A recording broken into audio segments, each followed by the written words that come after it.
बंगाल के एक medical college की एक और रहस्यमय और खौफनाक जगह थी, मुराद हॉल। मुराद हॉल का नाम एक प्रसिद्ध डॉक्टर मुराद के नाम पर रखा गया था, जो इसी कॉलेज में काम करते थे।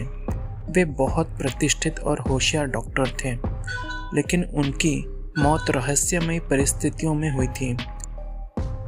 यह घटना कॉलेज के इतिहास में एक गहरे राज की तरह दबी रह गई।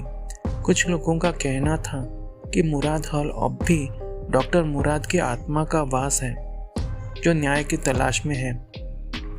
साल 2022 का था।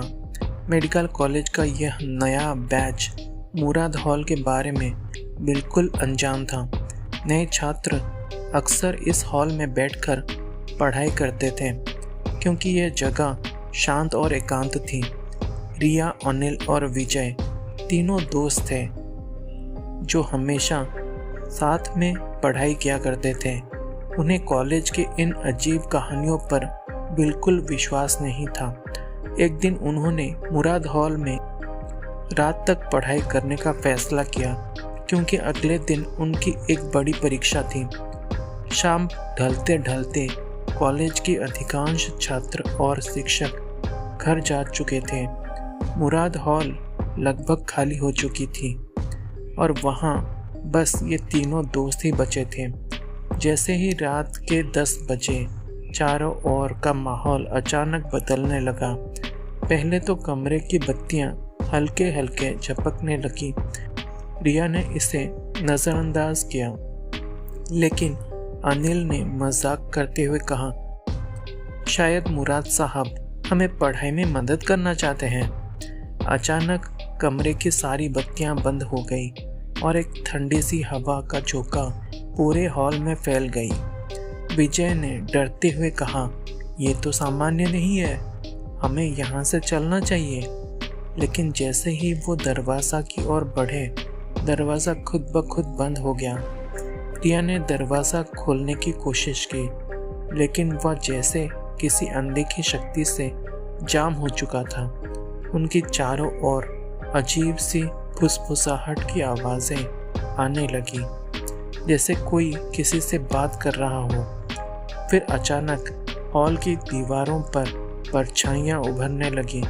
किसी डॉक्टर की आकृति सफ़ेद कोट में लिपटी हुई और हाथ में खून से सना हुआ स्टेथोस्कोप। उनके चारों ओर हवा में डॉक्टर मुराद का नाम गूंजने लगा।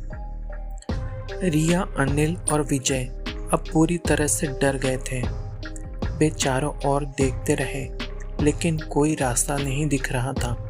तभी दीवार पर लटकी एक तस्वीर अपने आप गिर गई।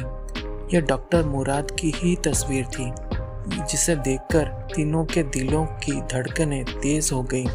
अचानक उस तस्वीर के शीशे पर खून के धब्बे उभरने लगे और तस्वीर के नीचे लिखा था, मुझे न्याय चाहिए। अनिल ने घबराकर कहा, यह सब क्या हो रहा है? हमें यहाँ से बाहर निकलना होगा।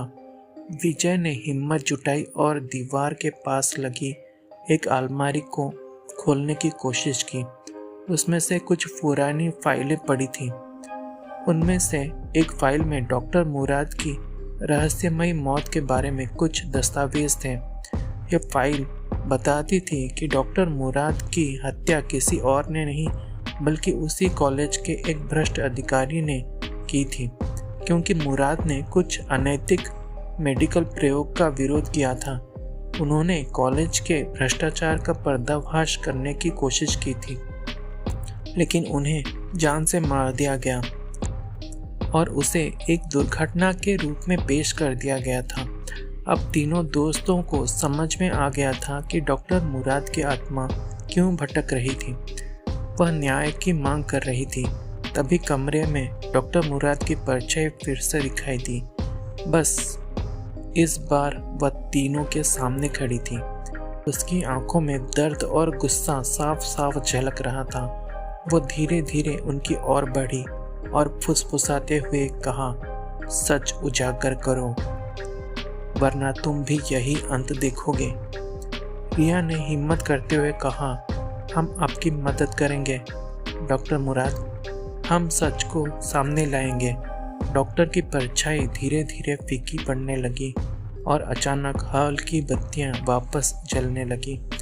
दरवाजा अपने आप खुल गए।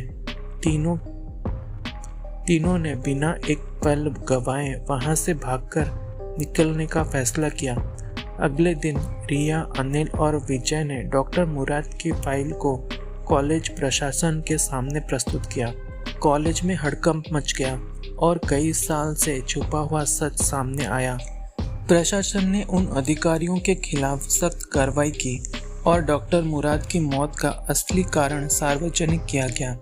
कहा जाता है कि उस दिन के बाद मुराद हॉल में कभी कोई अजीब घटना नहीं हुई, लेकिन आज भी कुछ लोग कहते हैं कि अगर आप रात के समय मुराद हॉल के पास से गुजरते हैं तो कभी कभी हवा में डॉक्टर मुराद की आवाज़ गूंजती है, जो इस हॉल के साथ जुड़ी दर्दनाक दास्तां को याद दिलाती है। मुराद हॉल अब भी उस मेडिकल कॉलेज का हिस्सा है, लेकिन वहाँ रात में पढ़ाई करने की हिम्मत कोई नहीं करता। छात्रों के बीच यह किस्सा एक डरावनी कहानी के रूप में हमेशा के लिए बस गया।